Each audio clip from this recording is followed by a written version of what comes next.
What if I told you? Millions starved under Stalin, but his table was never empty. Wine flowed. Meat never stopped coming.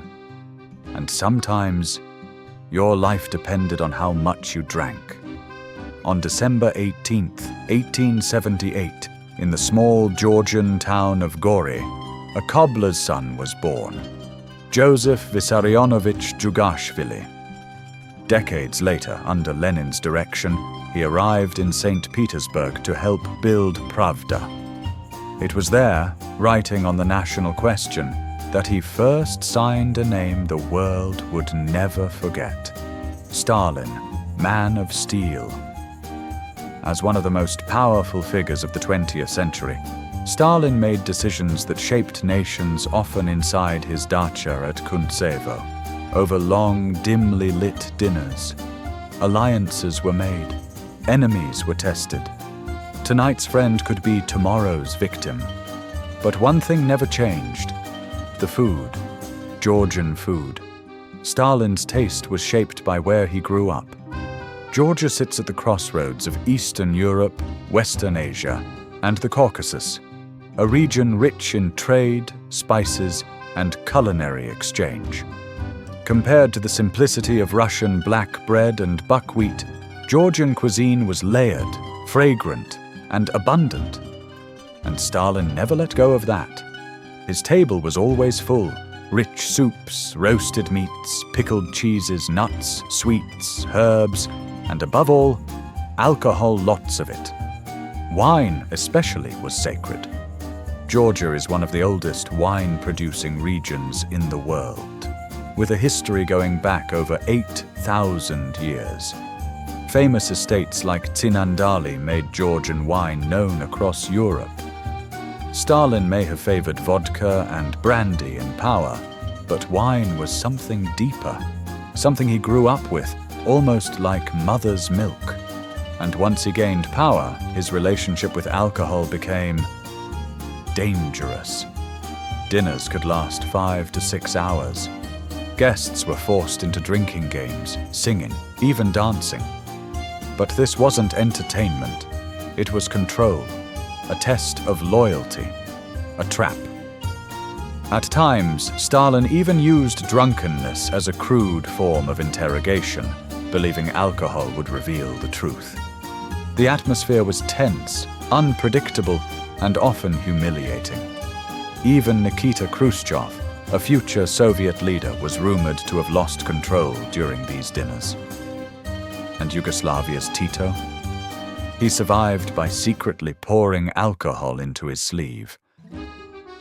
Stalin had no interest in refined European haute cuisine. He wanted one thing: home. Georgian food dominated his table, and thanks to him, it would later spread across the Soviet Union.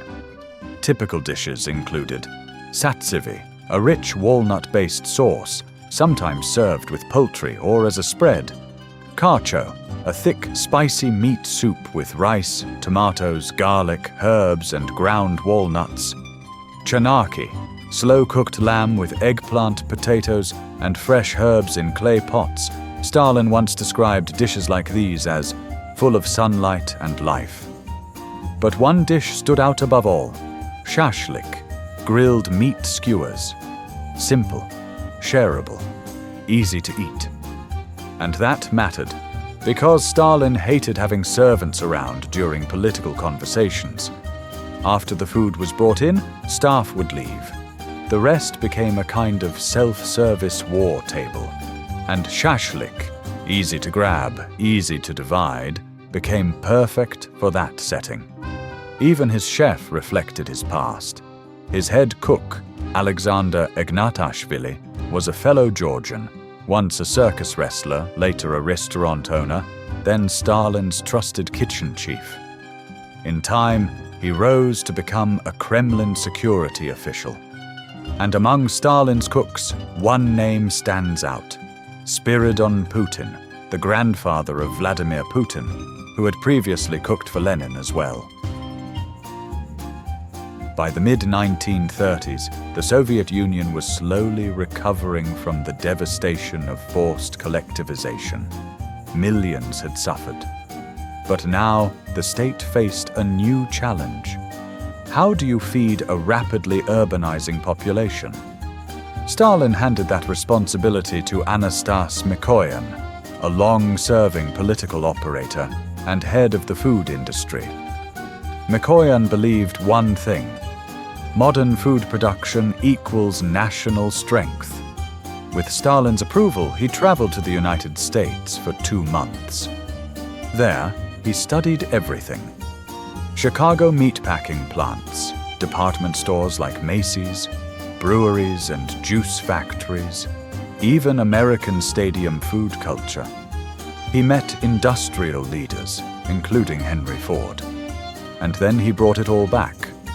From this trip came major transformations: mass production of canned food, industrial ice cream, processed meats, most famously, doctor's sausage, a Soviet version of bologna, but with lower fat content and a pale pink color. Mikoyan also admired American breakfast cereal, quick, efficient, no cooking required, and orange juice. But since fresh oranges were rare in the USSR, he introduced a substitute: tomato juice. He even tried to bring hamburgers to the Soviet Union. Machines were imported, plans were made. But World War II stopped everything. Still, one invention survived: the kotleta, a breadless meat patty that became a staple in Soviet canteens. Then came a cultural weapon disguised as a cookbook: the Book of Tasty and Healthy Food, 1939. It sold over 8 million copies. More than recipes, it taught nutrition, table etiquette, presentation, and a vision of modern Soviet life. By the late 1930s, Soviet stores began displaying goods that once belonged only to the elite: chocolate, perfume, brandy. But 2 items stood above all: caviar and champagne. Under the Tsars, caviar was a luxury of the aristocracy. Stalin saw an opportunity. If ordinary people could eat caviar, then the idea of class difference could begin to dissolve. So despite strong export demand, large quantities were kept inside the USSR. In 1935 alone, over 100 tons were sent to state stores. To make it accessible, it was sold in small tins, 100 grams or 250 grams. At one point, 1 kilogram cost about 1/3 of a worker's monthly salary. By Soviet standards, that made it almost affordable. Champagne followed a similar path. Once condemned as bourgeois decadence, it was suddenly rebranded, a symbol of the good Soviet life. Production exploded. 1936, 300,000 bottles. 1939, 4 million. Before World War II, 12 million. But food wasn't just propaganda, it was diplomacy.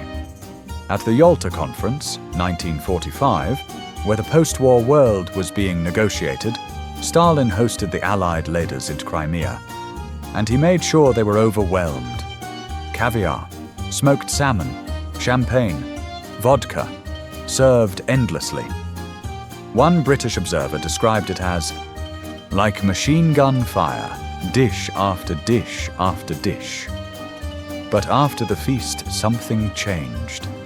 Guests found themselves increasingly isolated, cut off from communication. Churchill himself complained that messages from London weren't reaching him. And what did they receive instead? More caviar, more champagne, more silence. Stalin understood something deeply. Power is not just fear. It is comfort, illusion, and timing. And if the outcome of Yalta made the Soviet Union one of the biggest winners of the war, then maybe, just maybe, some small part of that victory was served on a plate. If this episode changed how you see the past, hit like and subscribe. Food Tales drops a new story every week, and the next one is already cooking.